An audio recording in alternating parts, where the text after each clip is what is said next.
Good morning, everyone. Welcome to day 3 of the EENA conference. I'm glad to see so many people still here, bright-eyed, bushy-tailed, or something approximating that. My name is Emily Hough, and I'm Editor-in-Chief of the Crisis Response Journal. I'm also very excited to be a newly appointed member of the EENA board, so I'm going to be your chair of the next 3 sessions up to the coffee break, which is at 10:40. And the first presentation we have, I'm really excited about because it's going to be looking at OSINT. Now, I know that open source intelligence has been discussed or raised in a couple of previous sessions, or 1 or 2. And it really is, it's well embedded in in journalism, like we use it, investigative fact-checking and so forth by agencies such as Bellingcat. And it's used in security, defense, cybersecurity for companies, for their intelligence, for their travel security, humanitarians for risk assessments and so forth. But I think this deep vein of information and intelligence hasn't been mined enough within the emergency services, and the applications are absolutely immense and can be really, really helpful in emergency services roles.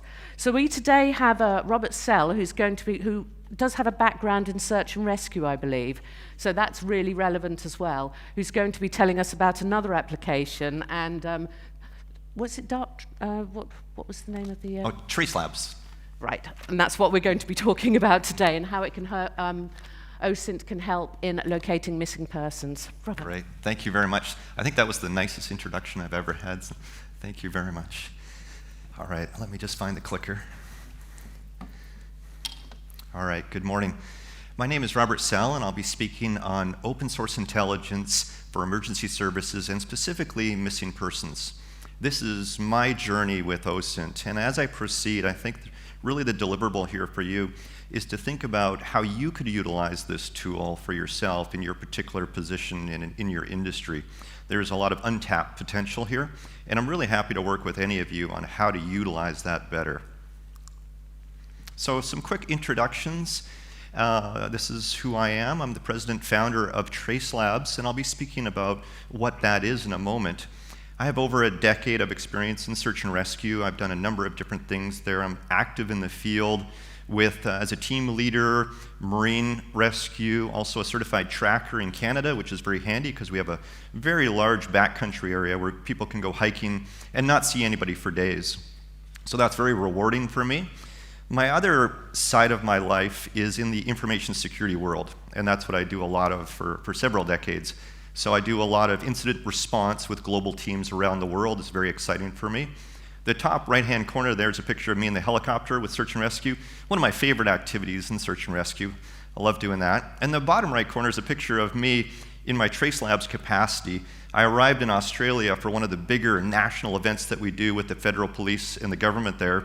Turned on the television, and there was the picture of me with the title, Hackers Hunting Down Missing People. Now, I would have preferred a different title. That was a little bit alarming, but that's essentially what we do at Trace Labs. Quick disclaimer, I do these talks around the world to different audiences, so I need to have this disclaimer. None of the opinions here today represent those from anybody else, just myself. All details here for lawful use only, and it's all public information. I'll only be here for 30 minutes today, but I'm here in Latvia all week, so if you have questions that I can't answer today at the coffee break, then feel free to email me, or we can book some time later this week. Some quick terms. So open source intelligence, or we refer to it as OSINT, is really the act of collecting information from public sources. At Trace Labs, we often refer to it as passive reconnaissance or zero-touch recon. So examples would be, you're basically invisible. There's no commenting, there's no friending, there's no liking, there's no swiping right, you're invisible. There's no engagement. CTF, capture the flag. So these are typically events around the world at different security conferences where technical people get together, they do a contest where they're capturing flags for points to then win prizes. Those are usually theoretical in nature. Search and rescue, you're probably familiar with this, SAR. That's really just in Canada where the road ends and the ambulance stops, and that's where we engage to go and look for the people that are missing and need to be rescued. Okay, what is Trace Labs? We started about 3 years ago now. Time has flown by. We're a nonprofit based in Canada, but operating globally. And our mission really is to crowdsource open source intelligence to help find missing persons. And how we do that is by hosting events. We used to travel the world and go to different cities. During COVID, we did all this virtually. And so we crowdsource open source intelligence to then generate an intelligence report that we can then give to law enforcement that they can quickly look at to tell if they want to reopen that case or not. I think it's important to take a quick look at the existing CTF environment and how we evolved that. I've been really fortunate to travel the world, to go to these different security conferences, to speak on a number of different things. And so I've got to see these wonderful events where you have hundreds, sometimes thousands of people showing up to do these theoretical events. And the classic image in my mind is the person coming in holding the big monitor so that they can have a big screen, and the case of Red Bull in their other hand so they can be up all night. And the dedication of the people that are doing that, I always thought, what if we could harness that? What if we could harness the power of that dedication? If those were employees, you'd want to hire them, right? They're there all night, fully dedicated, but their effort is wasted. It's all theoretical. So when they're done, they may win, they may lose, but their effort is gone. It's not harnessed. So if we could harness that, it's kind of similar to convergent volunteers, right? The idea of how do we scale in emergency services? How do we utilize the public? So that's where this idea came from. So we went to, with Trace Labs, designing something that was non-theoretical, where we could invite people in to get the same rewards, but we'd be able to harness that energy for good. So that brings me to Trace Labs, kind of the origin story of Trace Labs. I have a lot of ideas. A lot of those are really bad ideas. So I was hoping this wouldn't be one of them. We started off about 3 years ago. We did our first event. Did that in Toronto. Had about 150 people show up. And the Toronto police joined us for that, a very progressive agency. They were with us shoulder to shoulder, which was great, giving us some guidance. It was a great event. We had information that allowed us to reopen 2 cases, which was more than our expectations and really showed the proof of concept worked. So from that, demand just started to grow pretty incredibly. And then right after that, the public found us. And this was very interesting. So there's a video out there on YouTube. I encourage you to take a look at it if you want to learn more about Trace Labs. It's a fantastic video, very touching. It's from the family's point of view, so it's very special that way. The video immediately got 3 million views. Now it's at 13 million views or more. And when it first came out, it just destroyed our infrastructure. Our website crashed, and we quickly realized that we needed to scale up to meet demand. And that demand has not really diminished at all. We're continually trying to scale up. Our community right now is about 20,000 members, growing at about 15% month over month. So just incredible demand, and really the challenge for us is to really meet that demand. Some of the metrics that we have, and these are continually growing, so it's really hard to give you a snapshot in time, but we've done over 38 events, 7,000 contestants have gone through those events, 70,000 unique OSINT submissions as a result of that, about 1,500 volunteer judges. Judges are our first level of quality control, so as submissions come in, they vet those submissions, and they will reject or accept depending on the quality of those submissions. Over 360 missing person cases we've worked on, and over 25 law enforcement agencies that we continue to work with, and that grows every month. This is what the event looks like, and we call it the Search Party CTF based on some of the terminology from my SAR background. Really what we're doing is very similar to a search that I would do out in the field, but it's the digital version of that. So tickets for this event used to sell out in days. Now they sell out in hours. Next year it could be minutes. So it's really interesting that way how it's grown for the demand. We provide training to individuals, both contestants and judges beforehand. We have videos, print materials, providing more and more support for people that want to get involved, and that's increasing the quality of the reports that we generate as a result. Maximum 650 participants in each event. That's just really our sweet spot right now. As we continue to grow, that number may increase. Teams of 1 to 4 is typical. 6-hour duration is what we're doing right now, but pretty flexible depending on the agencies that we're working with. Sometimes it'll be smaller if it's a smaller local event. And that generates thousands of submissions. You can see there, that's the leaderboard and what it kind of looks like. It's a bit hard to read, but once it's bigger on your screen, you can really get a sense for how teams are doing, and it's really nice for people to see that real-time progress. We provide a halftime check-in where we work with teams to give them some insights into how things are going, what they could do better, and things like that. This shows you some of the other metrics. We have multiple categories, which I'll show you on the next slide. Volunteer judges are looking at these submissions in real time as they come in, and you can kind of see the quality control. It almost halves the submissions. So a lot of them are rejected due to not relevant or not verifiable. So all of our submissions have to be both of those two qualities. Judges are trained prior. We get a lot of repeat judges come in that have done it multiple times, and we reward that consistency as well. And I'll get into how we gamify this in a moment. But we have open channels for communications, and that's very important. It's really interesting during the event because we'll have several platforms and channels for communications depending on what's going on, much like a command center would. So we do that for escalations, quality control, system monitoring. So as the load goes up, we really want to be monitoring things like that. These are some of the categories that we utilize, and these are continually being worked on and modified and improved. And it goes from top down as far as easy to more difficult, and the points reflect that. So for friends, one of the more easier categories, not so many points for that, all the way down to location where you'll get a lot of points. And the relevancy here with friends is when people go missing, they quite often are speaking to their friends about the last thing that they're doing, whether that be a party or a trip or something like that. Employment, sometimes there's nefarious employment situations with the missing people. Family, unfortunately there's often a lot of family issues, so sometimes that can be important. Home life, of course, that sometimes is a challenge as well, so we will often look at that. We could see couch surfing activity, sort of nomadic movements there. Basic subject info, this is really looking at the different platforms that they're using for social media.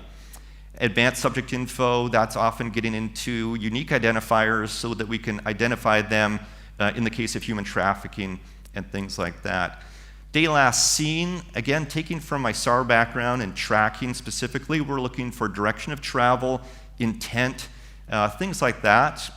Dark web, that's getting a little bit more into the human trafficking side of things. Unfortunately, that's a big component of missing persons. And finally, location. Much more difficult to get, but in almost every event that we do, we get at least a few submissions for location. The value offering for law enforcement is interesting. So basically what we're trying to do here is provide value without providing any risk or harm. So how do I utilize convergent volunteers? In SAR, that's always a challenge. I have the missing person out in the mountains, the family shows up and they say, how do we help? How do we get involved? Can we go out? We have flashlights, can we just go out in the mountains now? No, please don't, because then I'm gonna have more lost people, maybe more injured people. So how do we scale? How do we do that cost effectively? And that's what we've done with this concept.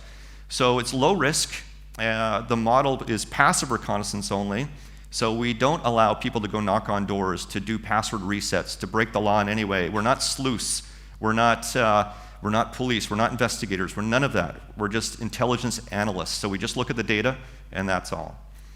So these actionable intelligence reports are then given to law enforcement, and they can quickly look to see if there's any new leads, any action that needs to be taken. And if there's not, our worst case scenario is if there's no leads. And what they can do with that, and law enforcement has told us this, is it's kind of a relief, because they can take that report, go to the family and say, look, Trace Labs with hundreds of people just scoured the internet, and they found the same thing we did. So there was no stone left unturned here. And I think that can provide value, just that, to law enforcement as well. So it also raises public awareness for the missing persons in that particular area, especially when we operate in a specific region like we did with Australia. We did a national event there, which was #1 in the news for that period.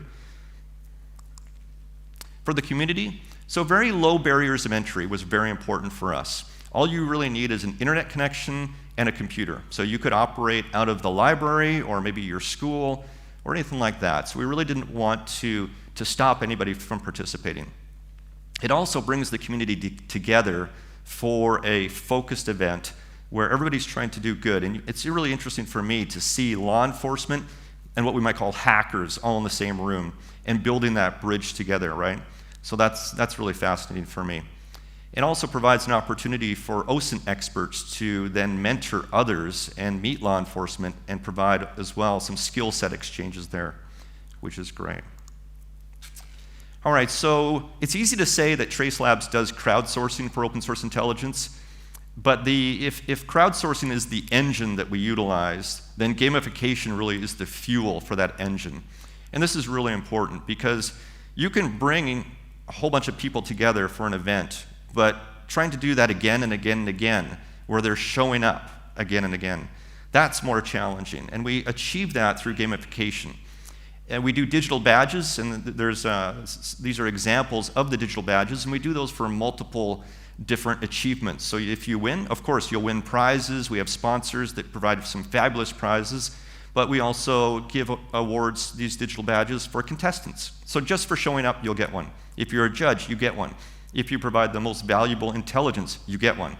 If you attend one of our more different events, such as the one in Australia, you get a collector's badge. So we try to do as many different ways to reward people for their efforts as possible. We run contests as well. One of the more popular contests is the one we do for most creative workspace. So continually trying to provide that gamification for people. The example is the gamer that will spend hours, if not days, getting to the next level, right? So we know that's effective from the video game industry. And this is a good way to utilize that, and it works. If I don't give somebody a badge, I hear about it right away, and they will bug me until they get the badge. So this has been a huge success for us, and I would urge you to consider this in some of the things that you may be doing as well, especially with the public. All right, so let's get into some case studies, some actual success stories. I think that's important, right? So this one here, 35-year-old male, Toronto area, 2 years missing. That's quite a long time. It's not necessarily super cold, but 2 years is quite a while. So a friend of the subject posted a YouTube video, and the subject was in it. The video shows the person getting into the truck with the license plate. And in this case, I remember this one very clearly. We were side by side with law enforcement, and within an hour, they were able to send a police car, dispatch a police car to the address of the owner of the license plate and discover that the missing person was living at that residence. So case was open for 2 years. Within 1 hour, we had the location. So to me, that was a really nice case study. Second one we had was person missing in Florida for 2 months, so not too long. Username reuse. We talk a lot about password reuse in the security industry. We say don't use the same password over and over again. Use a password manager, which I very much advocate. But username reuse is very similar sort of risk as well as photo reuse. And we use those techniques all day long. This is a great example of that. So we found the same username in multiple places. This was on a classified site. Selling cat to move away from Florida. We found tracking to New York area, fairly common. Posts looking for risky work. That's a red flag. We see that quite often, however.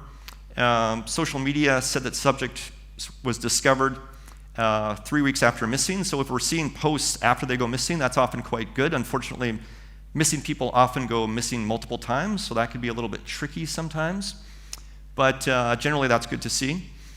And so we gathered intel from the photo and narrowed their location down to 5-mile radius. So not exact location, but fairly close.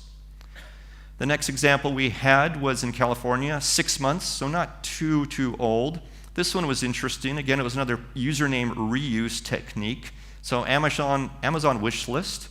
Items were suggest involvement in the adult entertainment industry, so that's another red flag, but that's not uncommon in some of these cases. And also identified the use on an adult services website. Advertisements were posted after the person went missing, so again, that's good for us to see that activity. So then from that site, we can provide that to law enforcement. They can get an IP address, the internet provider, things like that, that will then lead to a location. So again, that was good.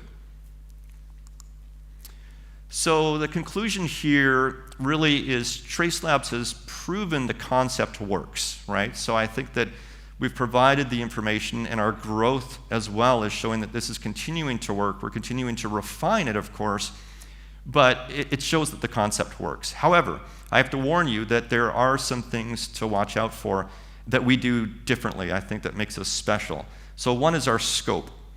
Many people come to us and they say, hey, we want to go further. What happens after you give law enforcement the report? We don't know. We don't care.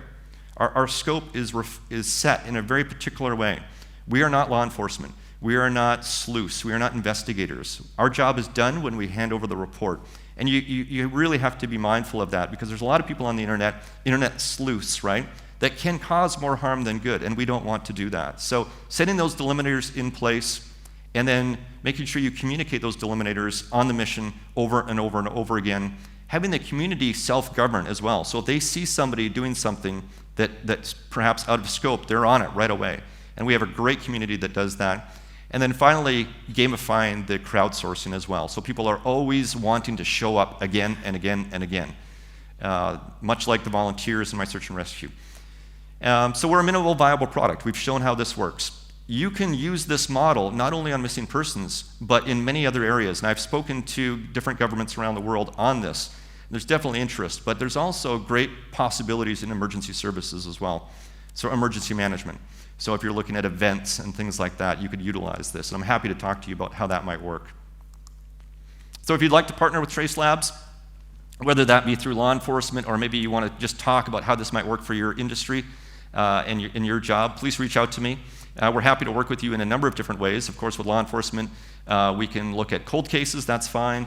Whatever you're comfortable with, we recommend you have a liaison that we send things through, especially the reports, a central point of contact. And we can show you what we've done with Australia, nationwide event, very exciting work there.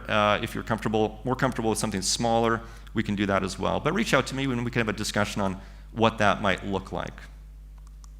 All right, I think that saves some time for questions. Thank you very much. Thank you. Thank you for an absolutely fascinating presentation. And I mean, I've got a lot of thoughts, but let's throw the floor open to questions. Is there anyone who would like to ask a question? Well, this is where I try and do my squinting at the audience.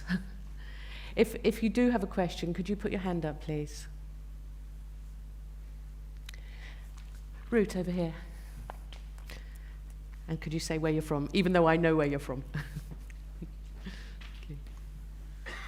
Hi, my name is Ruth Elderly. I'm from the Resilience Advisors Network, and I would like to ask, how do you build relationships with police services to further your cause and deploy what you can do in a way that they can accept as a friendly co-service? Yeah, that's a great question. And in the early days, that was extremely difficult. We were very fortunate to have a few agencies out there that wanted to work with us. Toronto Police was one of them. In Canada, Australia is another one, the AFP. Very progressive. They wanted to embrace technology, but do it in a way that was safe. And I think for us, over the years, we've been proving the model and proving that we can do this effectively with very little risk. And I think that's always been the concern. Police have often looked at groups like ours with a bit of apprehension, and that's good, because this could go horribly wrong if you don't have that set scope. And that's why I always reiterate what we do, and it's very narrow scope. We don't go beyond, we don't go knock on doors, we don't interact. It's always passive reconnaissance. And we invite law enforcement to come into the room and sit with us and be part of the whole process, so they can see that, they can see the governance there. I think that we have a lot of the news and the media really promote sleuthing. We have the Netflix series, Don't F with Cats, and we have many other things out there where they kind of promote people to go out there and look. And as a tracker, I really don't like that, because if someone steps all over my tracks, which I'm trying to find, it's all polluted now. And I have a really hard time then actually doing my job. And police are the same way. They don't want people to interfere with the investigation, doing password resets or talking to the family. So it's not just interfering with the police investigation, but it's just human decency as well. The family is going through the hardest time in their life right now, and to have a bunch of people contact them asking them questions out of the blues would be terrible. So multiple reasons why we have a very set scope that way. And I think law enforcement is more receptive to that now that we've kind of been working with them for so long. Thank you. Yes, I think it's a matter of responsibility, because I think we're all aware of certain areas where there was an example recently, wasn't there, in the last year or so, of a cyclist who'd abused some children, and they tracked down the wrong person. Yeah. And everyone thinks they're a sleuth, and it's Yeah. got to be done with good governance, and that's. Yeah. And Yeah. so it must have been quite an uphill thing to sort of persuade the law enforcement that you're not like them and you work responsibly Yeah. with defined parameters. Absolutely, and it's on both sides. It's also the community, because they want to do more. They get excited about it, right? It's like, well, I can get into their email. No, you don't. Otherwise, we won't exist, right? So the minute that we get into that area, we're gone. Yeah. And we can't operate that way. And I think that's the challenge, is educating both sides, showing, okay, we're safe, and over this side, okay, we have to be safe. And you mentioned a good point about looking for people that you shouldn't be. So we will only look for people that law enforcement gives to us. We get emails every day, hey, can you find Bob or Sally? No, sorry, we can't. It needs to come from law enforcement. Yes, because there could be many other reasons why someone's looking exactly. for someone. You don't want to get caught up in that, Exactly. do you? Yeah. Are there any further questions from the audience? Oh, lights go up again. I love it when I ask that and the lights go up. Well, I think that's it. Thank you Great. so much for that. I mean, that was really interesting, and I think what I've taken away from it is that response. I mean, with great power, I mean, all this power intelligence that you have at your fingertips does come great responsibility, but you Yeah. can do good. So thank you very much, Robert. Oh, thank you very much. Thank you.